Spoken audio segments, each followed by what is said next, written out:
les requins refont parler d'eux à La Réunion. Eh oui, alors que le gouvernement vient justement d'annoncer à Paris qu'il doublait les financements des plans anti-requins sur l'île en les portant à 2 millions d'euros, notamment pour améliorer la sécurité des zones surveillées, eh bien samedi au large de la plage des Roches Noires, Corentin, un jeune habitant de Saint-Gilles, féru de pêche sous-marine en apnée, s'est fait charger 2 fois par un requin bulldog de 2,50 m alors qu'il remontait son filet de poisson sur son kayak. Il est indemne, je vous rassure, mais très choqué, vite secouru par une équipe de vigies requins. Il témoigne au micro de Marie-Ange Frassati de Réunion La Première. Ça a duré 2 minutes.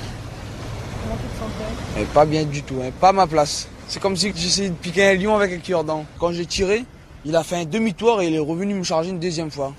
J'ai pris le fusil que j'ai tiré avec, il n'avait plus de flèche dessus, je l'ai remenacé une deuxième fois et là il s'est mis un peu plus à distance de moi et là j'ai pu monter sur mon kayak et couper le fil avec mon couteau et ramer direct. Et il y avait la vigie qui passait, la vigie elle était loin derrière là. Donc depuis là-bas j'ai fait des grands signaux comme ça et la vigie elle est venue direct parce que d'habitude je fais jamais de signal moi. Si tu n'avais pas eu le fusil, tu penses que... Ah je serais mort.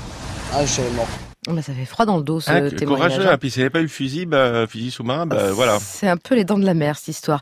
Une attaque qui a eu lieu 7 ans, jour pour jour, après le début de ce qu'on appelle en plus la crise requin à La Réunion, José Manuel. Oui. Alors après Corentin, les associations d'usagers de la mer, pour eux, 9 morts en 7 ans, des commerces à l'agonie et un accès à l'océan verrouillé, c'est le triste bilan de la gestion de cette crise par l'État depuis 7 ans.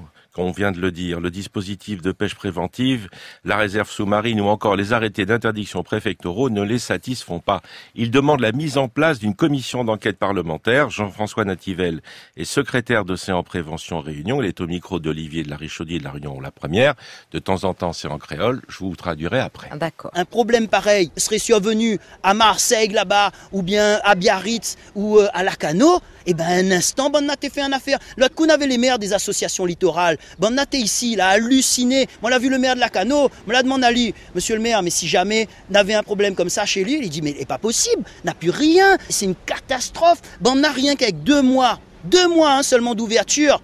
Zati fait vivre la ville toute l'année. C'est des milliers d'emplois créés sur tout le littoral. Nous ici, nous avons une zone balnéaire qui pourrait fonctionner 12 mois dans l'année. Et ils laissent pas nous un jour, 1 heure, les fermer et arrête de rêver pour les 2-3 morceaux de filet là-bas. Parce qu'un filet d'un parc à requins, il sert pas à rien. Ça, ils appellent ça gaspillage. Ils appellent ça prépa à manger pour requins. Traduction, pour Jean-François Nativelle, sur place, quand ça arrive, on fait rien, on s'en occupe pas. Alors que ça sera en métropole, on réagirait tout de suite. Ouais, c'est sans doute vrai, hélas.